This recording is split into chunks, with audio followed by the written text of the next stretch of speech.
हरे कृष्णा। भगवत गीता की इस वीडियो में हम शुरू करेंगे 9वें अध्याय का 3रा श्लोक।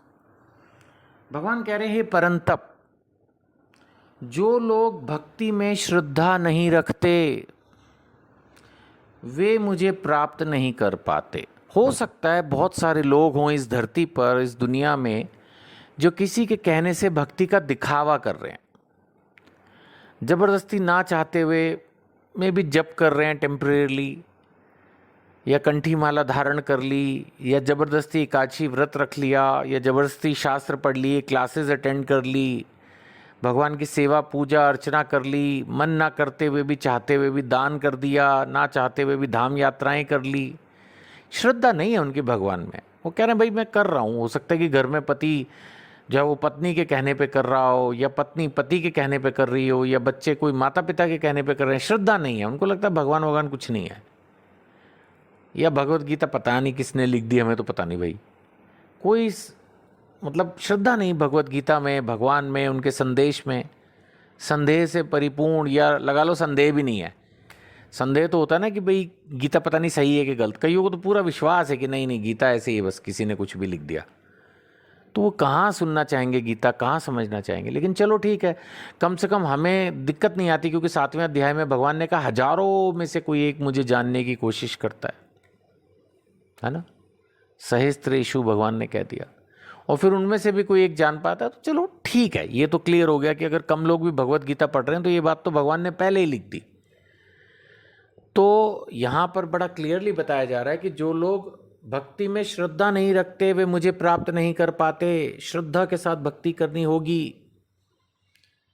और फिर उनका क्या होता है, वे इस भौतिक जगत में जन्म मृत्यु के मार्ग पर वापस आते रहते हैं। भाई मोक्ष तो नहीं मिलेगा ना, नकली भक्ति करके मोक्ष कहाँ मिलेगा। वो बात अलग है जो भक्ति कर रहा है। 6ठे अध्याय में भगवान ने बोला है 41 से 45 में, 41 से 45 में, कि अगर भक्ति कमज़ोर रह भी गई, कुछ कमी पेशी रह भी गई तो कोई बात नहीं, अगला जन्म किसी अमीर व्यक्ति के घर में, या भक्त के घर में, या ब्राह्मण के घर में दूंगा।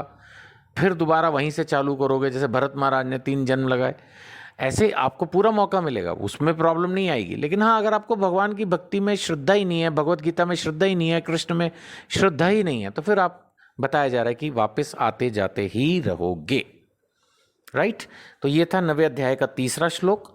जो ये सॉफ्ट कॉपी है इसमें पता नहीं कैसे 4था श्लोक जो है वो नहीं दिया गया है, 5वां है। लेकिन मैं जो भगवत गीता है उससे पढ़ के आपको 4था श्लोक बता रहा हूँ। भगवान ने 9वें अध्याय के 4थे श्लोक में कहा है, यह संपूर्ण जगत मेरे अव्यक्त रूप द्वारा व्याप्त है। यानी भगवान इसमें कहना चाह रहे हैं कि ये पूरी दुनिया, एक एक कण, हर जगह मैं उपस्थित हूं। हर जगह सब कुछ मेरे अंदर है। कहीं भी ऐसी जगह नहीं है जहां मैं नहीं हूं। हम पहले भी इसको चर्चा कर चुके हैं कि हर कण में भगवान है। और भगवान किस रूप में है? परमात्मा के रूप में।